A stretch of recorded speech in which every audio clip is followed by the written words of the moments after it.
Sejam muito bem-vindos a mais um episódio de Jack and Toolers. Meu nome é Rafael Leite e hoje eu vou estar comentando um pouco a respeito do e-book Cartas a um Jovem Calvinista, do James Smith.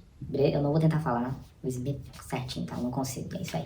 Então, se vocês quiserem saber um pouco mais sobre esse e-book, continua aqui comigo nesse vídeo que eu tenho certeza que vocês vão gostar.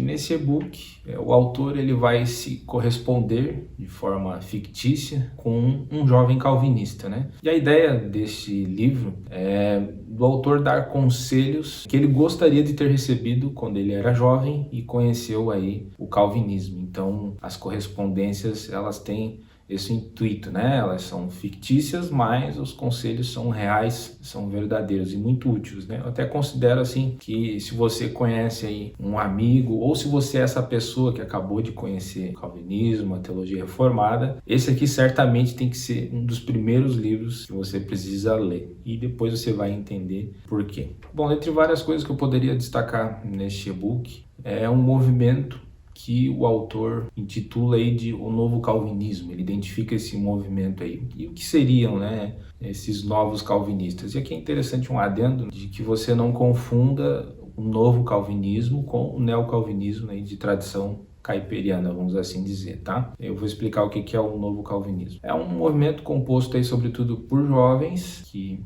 vieram aí de meios mais carismáticos, vamos assim dizer. Daí pode ser aí, quem sabe, meios pentecostais, neopentecostais até mesmo. E esses jovens, no anseio de ter aí profundidade teológica, que muitas vezes eles não conseguem ter dentro desses meios, né, no qual eles estão inseridos, eles acabaram aí se encontrando, se identificando com o calvinismo, né, com a teologia reformada. Então, é quase que um êxodo que tem acontecido, vamos assim dizer, é muito comum, né, jovens de tradições aí mais pentecostais, né, carismáticas, ir atrás de teologia, né, de robustez teológica e acabar aí se deparando com o calvinismo. Então, esse é um novo calvinismo. E qual que é o problema, ou pelo menos é um dos principais problemas desse movimento, é o de que esses jovens, apesar de eles estarem buscando robustez teológica, né, mais profundidade teológica, eles acabam ficando somente no raso, né, da teologia reformada. Então,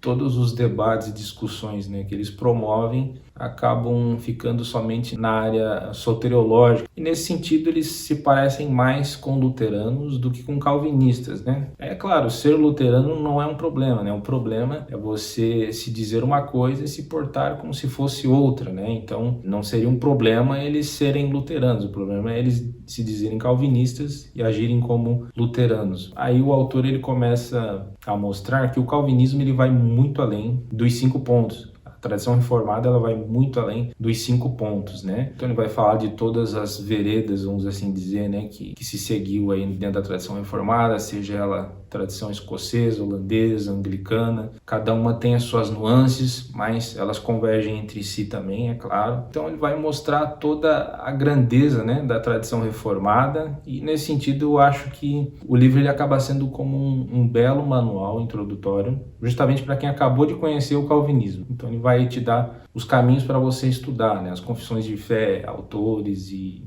etc e tal. Aí é claro, a partir daí o autor já aproveita, né, o gancho e ele insere a teologia do pacto nesse diálogo, né? Segundo o autor, o povo, né, é a unidade com que Deus trabalha, né? Deus não está interessado em salvar indivíduos, ele quer salvar um povo, né? Então o autor vai argumentar mais ou menos dessa forma. E é bem interessante porque muitos desses novos calvinistas aí acabam às vezes nem sequer sabendo o que é a teologia do pacto, né? Que ela tem um papel fundamental dentro da tradição reformada, né? Aí por último o que eu gostaria de destacar é que o autor ele identifica algo que é muito comum dentro da tradição reformada, infelizmente, mas sobretudo dentro desses novos calvinistas, que é o orgulho religioso, né? A soberba religiosa. Infelizmente é algo muito comum. Esses jovens aí eles acabam conhecendo ali um pouco de teologia e já sai por aí debatendo de forma muito arrogante, né? De forma a humilhar as pessoas, sobretudo às vezes pessoas menos instruídas, né?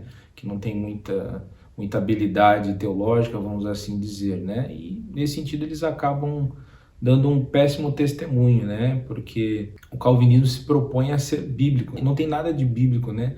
Esse tipo de postura. Até o autor vai falar que não existe motivo nenhum, né, por orgulho, porque o que é que nós temos que não tenha sido nos dado? Então não existe nada que justifique esse tipo de orgulho religioso. Só para encerrar aqui, eu vou ler um pequeno trecho onde ele fala justamente sobre isso. Agora falando sério, se você não reconhecer precocemente as tentações da soberba, a infecção do orgulho religioso logo se espalha, e você descobrirá que a teologia reformada terá sido reduzida a polêmicas, e o pior tipo de polêmica, direcionada somente a outros cristãos. Existe um espaço legítimo para polêmicas, mas você precisa ter sabedoria na hora de escolher suas batalhas. E na maior parte do tempo, lutar com outros cristãos não deve ser a maior prioridade. Podemos conversar mais sobre isso depois. Infelizmente, essa é uma doença comum na tradição reformada, e faríamos bem em ser honestos quanto à questão. É como conhecer o histórico médico de sua família. Isso ajuda, mantendo-o ciente do que lhe pode acontecer. Sempre me agradou aquele dito de Crisóstomo, que o fundamento de nossa filosofia seja a humildade. Mais ainda o de Agostinho. Quando a um certo orador foi perguntado qual era o primeiro preceito na eloquência, ele respondeu: a expressão. Qual era o segundo? A expressão. E qual o terceiro? A expressão. Assim, se me perguntarem sobre os preceitos da religião cristã, em primeiro, segundo e terceiro lugares, e sempre, eu responderei: a humildade. Então é isso, pessoal. Espero que vocês tenham gostado. Então, se você gostou, deixe aí seu like, compartilhe esse vídeo com seus amigos. Se você quiser se tornar um Jack Enthusiast também, se inscreva no nosso canal, ative as notificações. Aproveite aí para nos seguir nas nossas redes sociais também. E é isso aí, até o próximo vídeo.